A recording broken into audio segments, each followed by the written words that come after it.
Hey guys, welcome back to the channel. তো এই উইকে রিল পোস্ট সব একটু লেট হয়েছে বিকজ আমি ছিলাম না। আর আমি ছিলাম না বলে একটা ভালো জিনিস হয়েছে, মাছগুলো আর মার হাত থেকে খাওয়া শিখে গেছে। তো ইনকেস আমি আবার কোথাও বাইরে যাই তাহলে এটা প্রবলেম হবে না যে খাচ্ছে না। এটা জেনারেলি হচ্ছিল প্রথম দুদিন খাইনি, বাট তারপর থার্ড ডে খেয়েছে। আর আরেকটা জিনিস হচ্ছে, আমার যে মোটু বড় পাফারটা ও এখন অনেকটা বেটার আছে।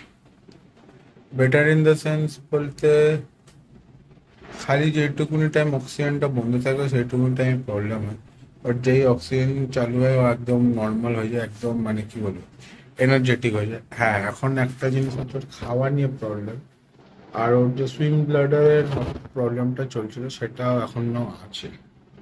এখন ওটা নিয়ে কি করবো সেটা হচ্ছে বড় কথা, বিকজ কোনো কি বলবো সঠিক ইলাজ হচ্ছে না। মেট্রোজেল 400 দিয়ে করেছে, চলো ভিডিও দেখে বুঝতে পারি।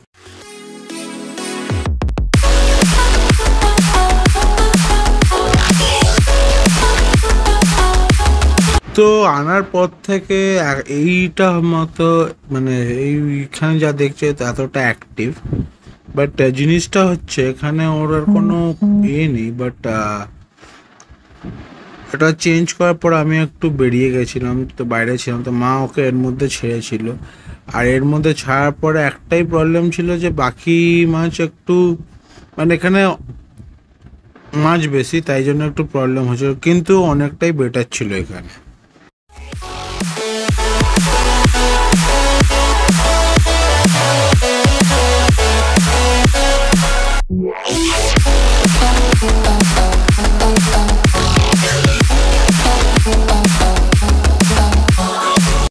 তো অ্যাকচুয়ালি আমার এই প্লাস্টিকের এটা বিশাল প্রবলেম করছিল, আবার ফুট হয়ে গেছিলো জানি না কী করে। তো ওটাকেই চেঞ্জ করেছিলাম, চেঞ্জ করার পরে আমি বাইরে চলে গেছিলাম একটু দরকারে, সেটা অন্য চ্যানেলে তোমরা জানতে পারবে। তো আমার ক্যাটফিশ, চান্না আর ওই অ্যালবিনো সেনেগাল তো খাচ্ছে, সেটা নিয়ে প্রবলেম নেই। ভেতরে যে ক্যাটফিশ বালতিতে আছে ও ঠিক আছে, ওর একটা ছোট্ট আপডেট দেবো। কিন্তু এখানে প্রবলেম একটা জিনিসই হচ্ছে আমার এই বড় পাফারটাকে নিয়ে, বিকজ ওকে আমি কিছুতেই ঠিক করে উঠতে পারছি না।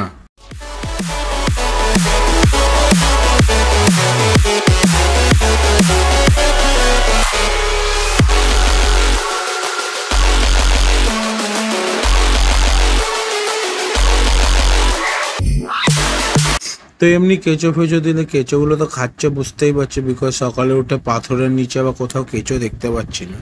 বাট সব থেকে বড় কথা হচ্ছে এই বড় পাফারটা আমি ঠিক কী করবো। একজন বলেছিল মেট্রোজেল দাও, 4 দিন মেট্রোজেল দিয়ে সব ঠিক করে গেলাম। তখন একটু বেটার ছিল, ভেবেছিলাম এসে একদম ঠিক হয়ে যাবে দেখবো, বাট না, ওর একই প্রবলেম, উল্টে যায় আস্তে আস্তে।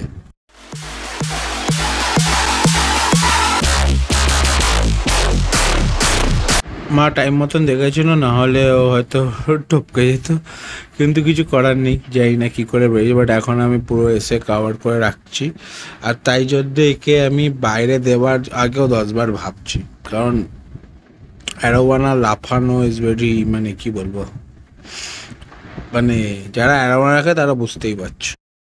তো বাকি মাছগুলো ঠিক আছে, কিন্তু এই পাফার ফিশটাকে, আইস্পট পাফার ফিশটাকে নিয়ে বা 8 ফিগার পাফার ফিশ, এটা আরও বেশি ভালো লোক বুঝবে, ওকে নিয়ে একটু চিন্তা। আর কোনো মাছকে নিয়ে অত চিন্তা নেই, যতই আমার পিকক বাস, তারপর অ্যারোয়ানা সবাই ঠিক আছে, আর বেশ ভালো অ্যাক্টিভ আছে। পিকক আর অ্যারোয়ানাটা একটা এতই অ্যাক্টিভ যে ও লাফ মেরে বেরিয়ে গেছিলো নাকি, হঠাৎ জায়গা কোত্থেকে পেয়েছে জানি না, বেরিয়ে গেছে। পুরো আমার ট্যাঙ্ক কাভার্ড থাকে, তাও ভাগ্য ভালো মাঠ।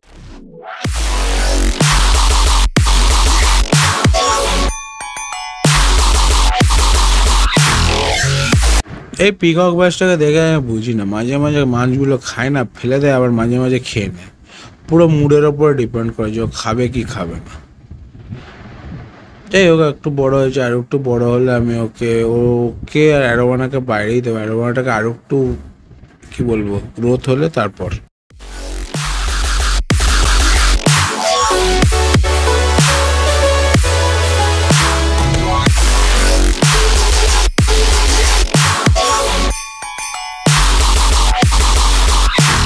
তো এর হাত থেকে খাওয়ার হ্যাবিটটা চলে গেছে, কিন্তু এর অনেকটাই এখন কি বলবো ঠিক হচ্ছে। আর একটু কিছুদিন থাকলে হয়তো স্কিনটাও গ্রো করে যাবে।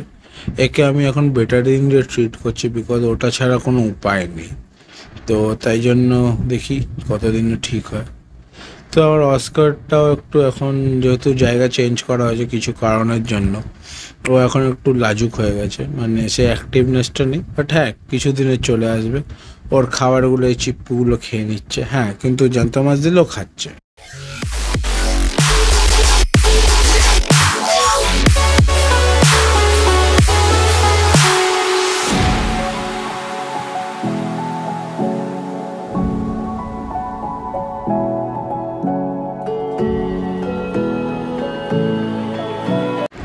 তো আমার এই টার্টেলগুলো তো আরেক নম্বরের, কি বলবো, মানে যাই খেতে দিই সেটা দুজনে মিলে মারপিট করবে। মানে বড়টাকে দিলে ছোটোটা মারপিট করে, আর ছোটোটাকে দিলে বড়টা মারপিট করে।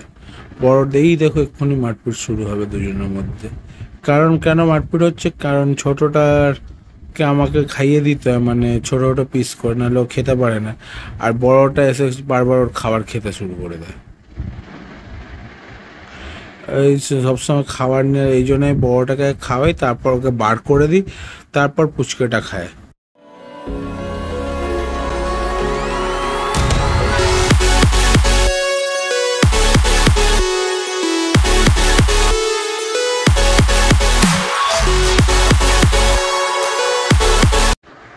তো ফেরত এসে দেখি যে বড় ফাইট পাফার ফিশটা এর মধ্যে ঘুরে বেড়াচ্ছে, দেখতে পারবে।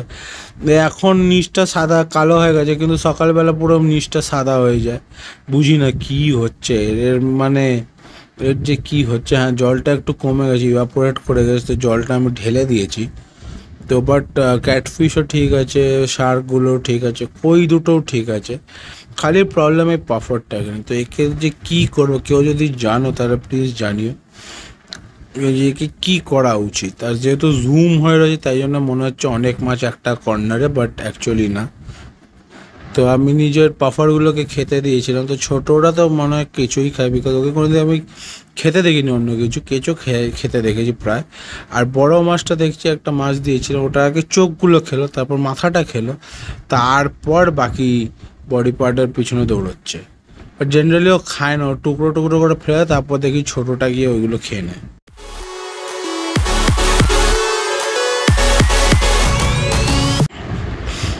তো এখানে দেখতে পাচ্ছ একটা ছোট্ট মাছের টুকরো পড়ে আছে, কি আর দেখবো ঘুরে আসবে, ঘুরে এসে সবার আগে চোখটাকে অ্যাটাক করবে।